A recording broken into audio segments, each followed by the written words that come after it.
Ready? Start. Mr. Chairman, sir, I rise to support the motion of thanks to the President. Brief and cogent, the address has unerringly pointed out the main economic difficulties and the ways and means through which the government and the people of this country are trying to overcome them.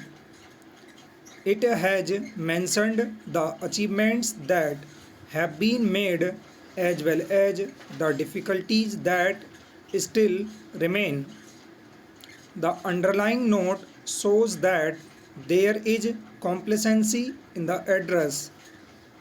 Sir, living as we do in close proximity to the times, it is difficult for us in this generation to judge and assess all the achievements that have been made.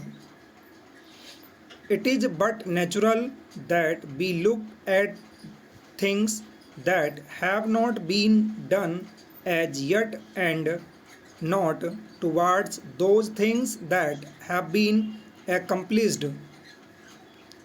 But I dare say that the future will recognize that a great deal has been done in the brief span of only a decade. Sir, the face of rural India is changing far more rapidly than we realize. To my mind, the psychological change that is coming over the people of the country is the most important. Then the people under foreign domination had lost confidence in their own powers. We had begun to believe that we could not do things. Today we have regained that confidence. We are beginning to realize that it is on our inherent ability that we shall have to rely and that we shall be able to overcome our problems through these means.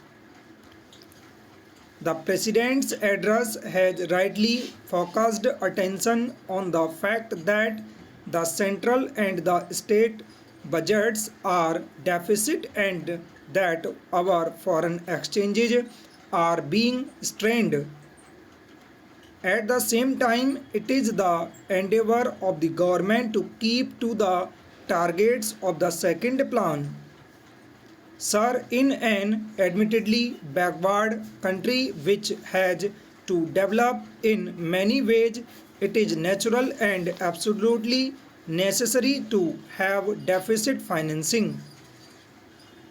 But deficit financing has its commit, uh,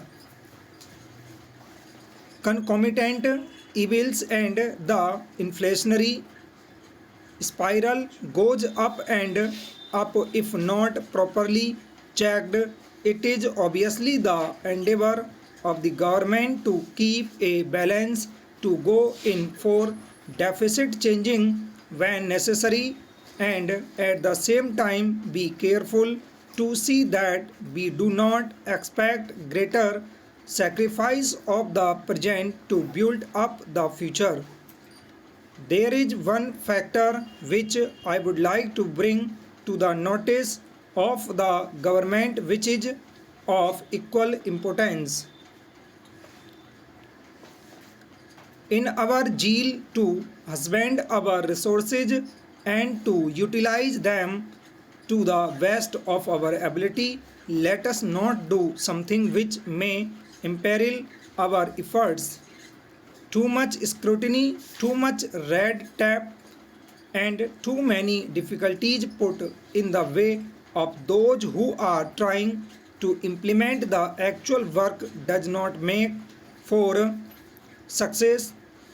I am speaking not in the air, I speak in the light of experience, and I would like to say that it is essential for the success of the second plan to see that the authority that implements the plan a scheme or a project, whether it be a state government, whether it be a project implementing committee, whether it be a district official or a local authority or a community project authority down in the district must have sufficient resources both in money and in materials placed at its disposal in a coordinated manner in time and be able to make such alterations that local needs demand. If this is not done, then as we have seen, many months of the financial year are spent in getting sanctions, and the unfortunate person on whom devolves ultimate responsibility to implement the work gets the money at the 11th hour, and in the last few months of the year there is feverish activity. Naturally, this is not very conducive to efficiency, nor is it the best way of carrying out our work. It leads also to unspent balances, which are very, very injurious at a time when our money position is so very tight. Therefore, it is my earnest appeal to the Treasury benches to avoid this situation, for I know that if we are anxious, they cannot be less anxious than us. In regard to the allocations made by the Planning Commission to the different states which will be going through the administrative ministries at the center, they should be made in such a manner that the administrative and finance departments that of the center and the states do not have to irritant checks at every stage. It is true that in a democratic procedure we have to have certain checks.